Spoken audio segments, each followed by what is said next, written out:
Hey guys, it's your girl DJ Simz and welcome back to the Culture Podcast with DJ Limelight. That's right, and right about now we're taking it up to Manchester. Or should I say Manchester's got down to London today. We've got a man like LegendaryKeyzz, producer, up in the building. How you doing, my brother? I'm alright, man. Thank you guys for having me. Yeah, good to have you up on there. You know what I'm saying? I know you haven't really done many interviews, but you're very, very active on social media. You make some cold beats as well. So we thought, you know what, it's a good time for you to come up on there, man. Yeah, definitely, bro. Thank you for that. Appreciate it. For those that might not know how your journey started, I think it's only right to start with, you know, how was it like for you growing up in Manchester and like getting into music, and what was your first sort of like spark into getting into music? That's a good question, man. See, how I started making beats in Manchester was, I was a kid, I was living in my mum's house and bam, I've started from there. But how it was is my old friend come across me, like I was in the garden with my mum, I was doing gardening and he was like, yo, I've just seen him walk past the house and he's like, yes, bro, like, yes. You saying your mum had you doing gardening, innit? Yo, you know what, them ones, innit? Grinds there. Them ones, bro, I fucking hate it. Yeah. But, yeah, so I'm seeing him now walk past and I've gone, he's like, yes, bro. And he's coming anyway because we know him from a long time ago, innit? So we're chatting now and he's like, oh, what do you do? I said, yo, bro, kicked out of school, like all that type of stuff, innit? Man. And then he was like, oh, yeah. So I go to him, oh, what do you do? He goes, oh, I make beats. So I was like, what do you mean you make beats? Like, what's that? And he was like, yo, have you got a computer? And I said, nah, but I've got my mum's PC in it. Yeah. And then obviously, so he goes, yo, load it up, we'll put FL on it. So I was like, we'll put a software on it, innit? Yeah, so we've done that now, yeah. And then he's had to get off. So like he didn't show me the whole process. So he's gone now. I'm like, shit. So I've just opened this and it just started from there. Nighttime sessions, every day, just opening it, working on it. That's lit. What was the first thing that really made you want to continue playing around with Fruity Loops? So, because before anything, I have to make it clear, some of the biggest producers in the world, they're on Fruity Loops. Like most of the biggest producers in the world, they're on this Fruity Loops software, which for a long time was just like a cracked software that all the youngers were using. Yeah. How I started doing it is I've doing it as like a hobby first, innit? I'm making the beats, I'm trying to learn how to use the software and that. And then I've gone, one of my mates, he was a rapper, like he wasn't really a rapper, he's like, yo, you make beats? I was like, yeah, I'm trying, bro, like dead, bro, some Chicago type stuff in it. And he's like, yo, so he bought a first beat off me, like he was like, how much do you want for that? I was like, yo, £20. 20 quid. I was like, yo, 20 quid. That's it. And then I was gassed, bro, went home, I was like, yo, made 20 quid. And then when I realised, yo, I can change this into a business, innit?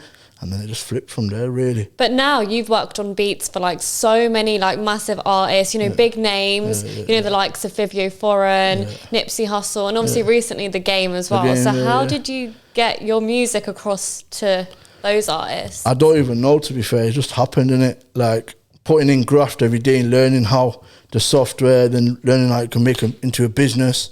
And then I don't know, just putting in graft, just making moves, and it's like a domino effect. I worked with Soulja Boy, then it just bounced off from there. Do you get it?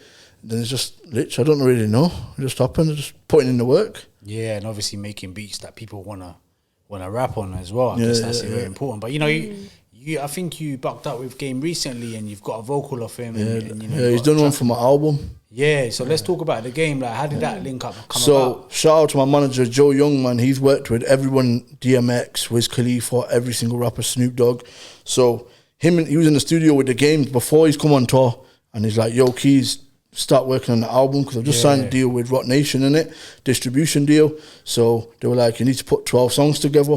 So bam, that's what I've done now. I've got The Game through my manager, I've got The Game on my album. And I've got a lot of artists that I don't know if I can speak about. So did Rock Nation help you get those artists? No, my manager did, Joe. Joe Young. Yeah. That's dope. Shout out Joe Young, man. That's dope. So how like the process of you learning how to make beats on Fruity Loops to now, what was like the one thing that really for you installed that confidence into saying, this is something that I can like, obviously you mentioned the £20 for the production, but like, was there a song that you produced that really made a difference in your life? Yeah, so basically what's happened is I've paid for a collab with a producer, which was Soulja Boy's producer, and he was doing a collab, so I paid him for a collab, and then bam, it just went from there, really, producing songs for Soulja Boy, just like a domino effect. It went from Soulja Boy to Nicki Minaj's ex-boyfriend, it was Safari, and then straight from there, just took that route, and I thought, yo, how else can I conquer the music game, do you get me? And obviously you've worked with a lot of UK artists as well. So, you know, what are your thoughts on the UK rap, like urban scene at the moment? Yeah, I don't know. I like it, to be fair. I think it's doing bits, but I had to conquer America first, innit? Because like I said, a lot of people are sheep, so I had to, instead of going around the UK route, I've just took the American route, and the UK is kind of like, do you get it? Just happened. But being from Manchester as well, I mean, I had some dope Manny artists over the years, you know. I always say that Gecko deserves more flowers. Yeah, big up Gecko, man. He does need his flowers. He made a big sound in Money, and he put a lot of people on. Shout out Gecko though, man. Yeah, I think even just putting people on is just one aspect of what he's managed to do. I think he put a whole sound on. He put a whole sound on, you get me? He needs his flowers. Big up Gecko though, man. Yeah, and then, you know, you've seen someone like Bugsy Malone, you know, very entrepreneurial as much as he's on the music, but like he's done amazing things.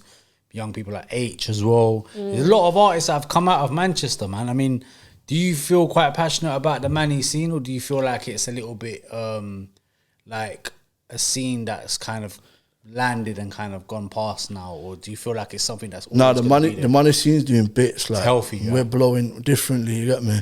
First of all, Bugsy Malone, stop stealing beats. Second of all, the Manny scene's smashing it, to be fair. Yeah, that's crazy. So what happened? What you're saying, Bugsy stole? Yeah, so he's joined the wave, innit? Detroit wave, and he's got a producer to remake my beat. That's kind of crazy, to be fair. Exact sounds, exact perks. I was thinking, what the you get me?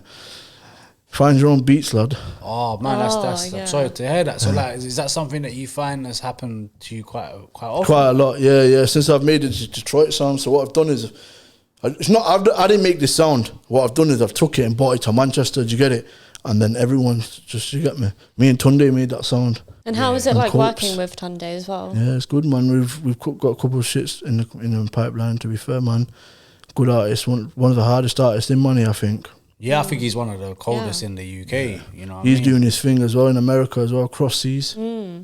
Yeah, and you know, you mentioned about, you know, having problems with an artist that's, you know, stolen beats, for example. I mean, I see you posting about Meekz Manny as well. What's the story with that? Yo, bro. To be fair, bro, all I'm saying is rappers try to walk all over you, innit? Like if you're a producer, everyone will know this. Rappers will try and take your kindness for weakness. And then what's happened is he's asked me to book a studio session. Right. Gone to the studio. He's tried to embarrass me in front of a bunch of girls, innit? What we was obviously, I've known him for quite a bit. We was working together in it like that. But you see, when someone tries to take your kindness for weakness and doesn't know that you've got another side to you, just thinks you're an absolute idiot. So obviously, then he's realised what time it is, isn't it? Yeah, that sounds mad, like unprofessional though. Like it doesn't even make sense to me why an artist that's created as much noise as he has got himself into a situation. That's what I'm saying. A lot of rappers try to violate, but I'm not the one to violate, innit? I'm not the one that you can violate like that. No, for sure. But other producers you can. Like, I'm not disrespecting any other producers, but a lot of rappers think they can do that, but not with me. No, there was always like a reputation like that back in the day as well, like where there would be this thing in the air that artists can violate. See, a studio. Yeah, but why can they? They think they can. Producer, they think they can, because producers and engineers, they're normally that. Like the little, do you get me, that you can treat like that? But like, you know, being in this industry as well, like, you know, being online, do you think it's so important just to keep your head down and not get into anything? Just focus on the grind, focus on the work? Yeah, a lot of people say to me, like, because obviously, as you guys see me on social media, it looks like I'm a mad character or I'm a type of aggressive character when I'm not. But yeah, if you're doing this music scene, keep your head down. Don't let people try and violate you or draw you out. It sounds mad coming from me, innit? But yo... I'm trying, man. I'm trying. Yeah, you don't come across like you're aggressive as such. I think maybe more so you're passionate about what you're doing. Maybe it's like situations can bring out a certain side to people as well. And, you know, if you're... not your regular producer, man. I think even then it's like a situation where you just want to go to work and make your bread and go home. Like, you don't want to have any issues, you know what I'm saying? Yeah, that's what I'm trying to keep my head down now, man. But somehow trouble just follows me out of nowhere. You see what it is when you're doing good, you get a lot of haters from God knows where. Do you get me? So have you had like more negative experiences like that, or has it kind of? No, I've had a lot of negative situations like that. Not just that one situation. Had one last week, innit? No way. Just a week ago. Yeah. Life of legendary, mate. Life of legendary. Yeah, man. But this is what I'm saying. It goes to where you're doing so good. People can see that you're smashing it. And where I'm from, there's a lot of haters in it. Like where I'm from, even your own people be like, not my own people. I'm saying like the Asian community is sick, but your own people be like hating on you. Do you get it? Yeah. So when people see you smashing it and doing good, they try and like do everything they can to fuck you up or try and make you act out of character. Do you get me? Yeah. And, you know, being Asian and, you know, being Muslim, does that influence the music you make or like the perception of like what you do? So yeah, it's a good question because you see, because I know it's not meant to go together, music and being a Muslim, yeah. But I always say people can't judge me. I don't judge people, innit? Only God can judge me. But no, it doesn't. I do my music, I pray, and I still keep my religion. You get it? We do see that on your socials. Yeah, you do talk about I'm heavily prayer on a my lot. religion. Yeah, For sure. I mean, when it comes to influencing you, I mean, we've seen a lot of rappers talking about quitting music, you know, to follow their deen and you know, focus on, you know, especially in Islam, I guess. Is that something that ever plays in the back of your mind? Or Yeah, is it does. To be fair, at one point I thought that like, let me just lock it off and just crack on with my deen in it. But you see, my brother always says to me like, yo, you find a balance in it. So obviously I'm not supposed to do it, but it is what it is, isn't it? Do you feel like there's a time in the future that that might change and it might be a thing where you might decide that, you know, music's something you'll take a step back, you know, a step away Probably. I thought about it, probably, but as I said, I'm keeping a balance. I'm doing my music, I'm praying, I'm still reading the Quran and all that, so no one can judge me, innit? Because I don't think a lot of people realise you're actually Pakistani as well. Yeah, I'm British Pakistani, man. Straight from Longsight, Levenshulme. And are you kind of like, are you quite tapped into the South Asian scene? Like, are there any South Asian artists you want to work with or you have plans to work with? Well, now that I'm working on my album, I'm starting to get into that. Do you get it? I have a lot of artists that from that scene, but I just haven't stepped into it. But now that I'm going to step into it. Yeah, I think like music that you make is very relevant out in places like India and Pakistan at the moment. There's a lot of like rappers coming out of both countries that are like getting big numbers, for example. Do you speak the languages? Nah, yo.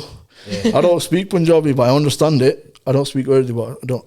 My mum and that family speak of it. I understand, but I don't speak. That's like me. Like, I can understand Punjabi, but can't speak. A family member will say to me, I'll be like, yo, I know what you said, but you get me? Yeah. Reply in English. Yeah, this sort of type shit. Yeah, trust me. But you should definitely think about like expanding into those kind of territories, especially being Pakistani and having that kind of history behind you. It's easier for you to navigate it. You know what I mean? That's what I'm doing now with the album. So I've just got Jogger on a track to do an open verse. And I'm about to put a New York, I don't even know if I should say this, but yeah, about to put a New York rapper on there in it, one of the biggest New York rappers. But yeah, my album's going to be certified, man. When are you looking to release the album? So my manager's telling me just like work on the tracks for now, get all the features sorted. And then I don't know, probably about 6 to 12 months, you know. Okay. Yeah, I want to make it legendary, like real legendary. It's for my brother, innit, that passed away. Named it after him, innit. So, Oh, mad. If you don't mind me asking, what happened to your brother, man? he passed away with muscular dystrophy, innit. Which was very, very hard to watch, innit. Like basically being by his side every day of his life, living on the same street, innit. Since we were kids. To watch him pass away. How old was he when he passed? He was 25. Oh, man. So sorry. Yeah, but it was a bit of a mad thing to speak about, innit. I've not really spoke about it because it's just a bit deep to speak on, innit. But yeah, I'm naming the album after him. No, that's a massive tribute. Then. Yeah. Trust me, there's like something meaning behind it, innit, for him. And he used to like all these rappers that I've got on there, innit, like The Game and all that. Were you both really close as well? Yeah, very close, bro. Very close. Like stuck together kind of shit. How long has it been since he passed? 3 years, you know. Wow, it hasn't been that long even. No. Are there any like other future plans apart from the album you're working on, of course? Any future plans for the rest of the year? Right now, the album I'm doing, this is going to be greatness, isn't it? Like, Yeah, you're putting your all into it. Yeah. I'm just reaching out, going to America. I've not been. Everyone thinks I'm from America. Now on social media, everyone's like, "Yo, I thought you're from America." No, I'm from UK, and I've never been to America, but I've got patterns all over the place in it. So I'm trying to branch out to America and go to America and do few months there and that. Yeah, I think you need to because you're definitely making that sound and you definitely got the connections. I mean, In terms of being in the UK, comparing Manchester to London, what's your kind of thoughts and opinions on that? Because, you know, Manchester and London are quite similar, but also very different. At the minute, you lot are going to hate me for this, but yo, London's dead music in it. Manchester's where the city's popping in it, where the music's popping. Not just because I'm from there. I was asking about the geographical side of it and the weather. And my bad. Firing shots at the whole music scene. I was wondering why you're scared to say it. I was like, wait, why is he scared? I'm not scared to say it. I just thought, yo, I'm going to get a lot of shit for that. But, but you feel like Manchester's pulling out bigger artists, more relevant, more 100%. Yeah. For real, no, that's a thing. Nothing against London, but London are doing the same stuff. Drill. Drill's finished now, isn't it? Yeah. Do you think drill's finished? Though? I think the only person that's doing it is Central C, but it's same sound. Yeah. But are there any like artists from London that you're like even if they're up and coming, that you think they have a lot of potential? Yeah. Is there any that you kind of see potential? There's a few still. Yeah. But yeah, I work with a lot of artists, man, around Manchester, not just Manchester, London, Newcastle, Scotland, because I also do the artist package deal, innit? Yeah. So yeah. Tell us about the artist package deal. Artist package deal, man, is just like, say if you're an upcoming artist that's not got no direction, like in the music industry, you see me working with all these rappers, you want to get your name out there, innit? So come and get the package deal, man. Yeah, what does that include? The industry. More time, what does it include? Like studio sessions, 5-6 hours in the studio. Man will help you learn the music business, and then obviously we'll just do my freestyle platform, Block Bars, and yeah. Yeah, you're basically helping, bringing them through. Basically, letting them climb the ladder a bit in it instead of. That's a good good thing, because not like a lot of people are helping like other people try, get somewhere. So it's good that you're doing that. Yeah, that's what I'm saying. I'm gonna ask you another tricky one. Go on, fire them up. Let's pick your top 3 Manny rappers right about now at this very moment. Who's your top 3?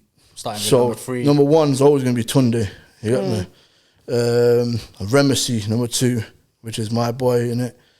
Trying to bring him back onto the music scene, man. Shout out Remedy. 3, shit. I mean, you got H, you got Jordan, you got quite a few rappers from up there, no? Yeah, Jordan's hard. Jordan's hard, to be fair. Manchester's a small scene, so it's like I can't just name 1 or 2 or 3. Yeah. Do you get me? I'd be able to name a few, but yeah. I don't know, bro. Them 2 there, man, innit? Remedy, Tunde. And I'd say Mastermind. It's been a while since we heard something. Yeah, it's been a while. We've been working on some bangers, man, but again, pushing him out is a bit hard, innit? Do you ever do a tape just for Manchester artists? That's what I'm doing with the album, so I'm getting a lot of Manchester rappers with American artists. Do you get it? Sick. Yeah. Like names that you wouldn't think of. Do you get me? Like The Game. I've got Snoop Dogg on there. I've got Jarqueeze on there. I've got Fabulous. And the rest I'm going to stay quiet. Sick. It sounds like a dope album. Yeah, it's going to be sick still. A couple of legends. Well, they're all legends in their own right, innit? Yeah. Not a couple, I got loads. Yeah. Sounds like it. Yeah, man, definitely. We're going to have to bring you back up on there when... Yeah, definitely when I release that. Yeah, definitely. Definitely, man. Well, it's been a pleasure catching up with you, my bro. Yeah, thanks for having me, man. Thank you. Appreciate you guys.